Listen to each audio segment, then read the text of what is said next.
saglit. Pwede magpa-picture, tsaka magpa-autograph. Pag-break time po, pag-break Hindi, time. sandali lang naman Break eh. time po, pwede po kayo lumapit. Hindi, ito babae to.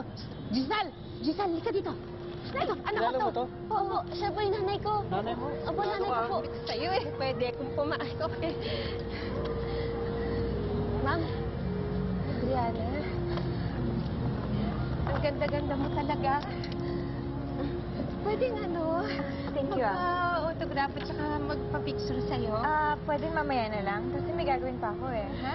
Eh, sandali, huwag mo na akong pag-intayin kasi alam mo, nanghiram lang ako ng camera eh. At saka, talagang, alam mo, nag-iipon ako ng mga pictures mo, ang dami-dami. Sandali. Wait, halika dito. Halika, picturean mo kami ha. Makabilis na. Yung close-up.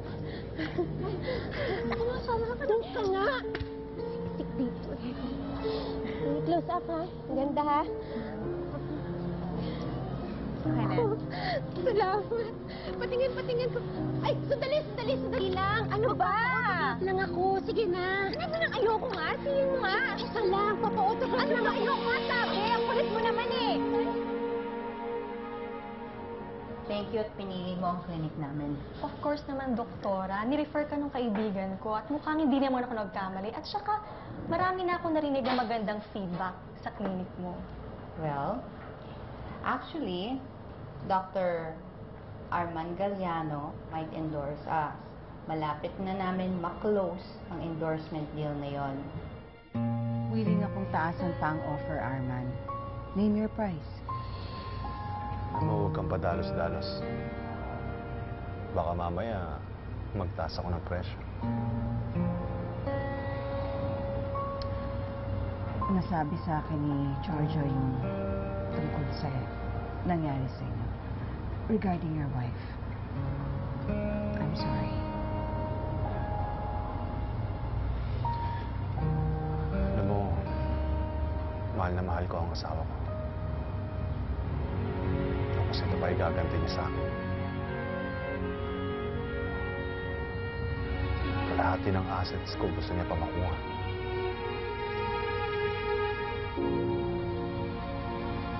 Malalampasan mo rin yan. Siya po yung nanay ko eh. Nanay ko? Ay, idol po niya kayo, ma'am. Sa susunod kasi, sasabihin mo sa akin, ha? Ayokong may umaharang-harang sa akin ng mga fan. Ayusin mo sa yung trabaho mo. Eh, ikaw naman kasi, boba ka. Hindi ba sinabi ko sa'yo, gawin mo mabuti yung trabaho mo? Tanga-tanga ka na naman eh. Adriana, sorry ha. Pasensya ka na.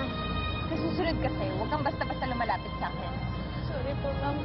Ikaw naman kasi, hindi ba sinabi ko sa'yo, ayusin mo mabuti yung trabaho mo at asikasuhin mo ng mabuti si Adriana? Opo, sorry po, Nay. Tanga-tanga ka na naman eh. Dito ka na, dito na. Yan tuloy nagalit. Wait, siya ba yung gwapong plastic surgeon galing States? Nabasa ko sa papers yung pagdating niya eh. Actually, yes. Oh my God, doktora, congrats! That only means na maganda ang serbisyo niyo dito sa clinic para i-endorse ni Arman Galliano. Diba? Thank you.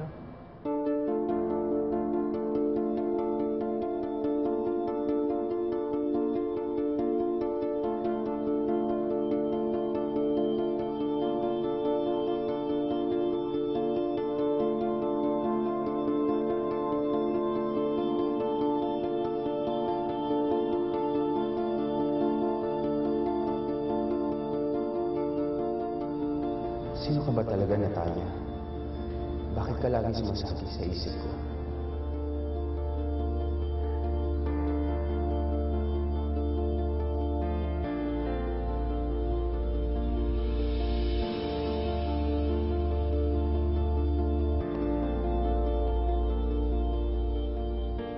I'm lonely, Natalia. Baka matulungan mo.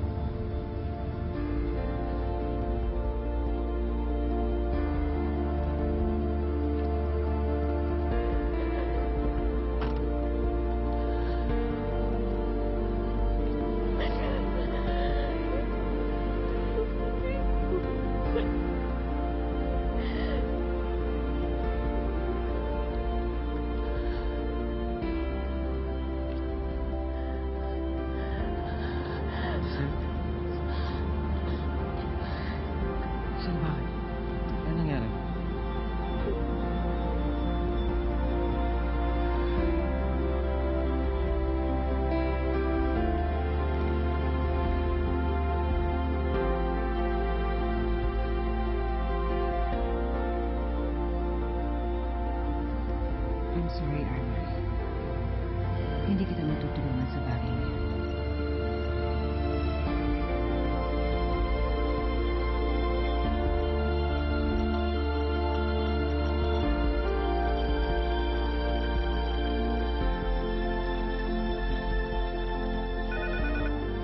Good afternoon, Herrera Beauty Clinic. How may I help you?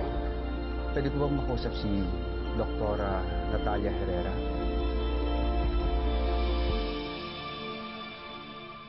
Hoy, ikaw, huwag ka nga ambisyosa. Yung mga ganyang kayaman at kagwapo, bagay yan sa mga tipo lang ni Adriana. Lalo na yung si Calvin. Naku, bagay na bagay kay Adriana yan. Inuubos ni Carl ang pasensya ko. Hindi niya tinitigilan si Natalia. How's your day, Paulina? Anong pinag-awayan niyo ni Mommy? Does it have something to do with the past? May ibang babae ka ba nun? Kung ganyan ang modus ni Arman, hindi kaya binigyan din niya ng indecent proposal si Paulina? Anong nangyari dun sa offer mong deal? Ang akala ko everything's going smoothly sa endorsement project na to. I did my best. Na kay Arman na ang desisyon.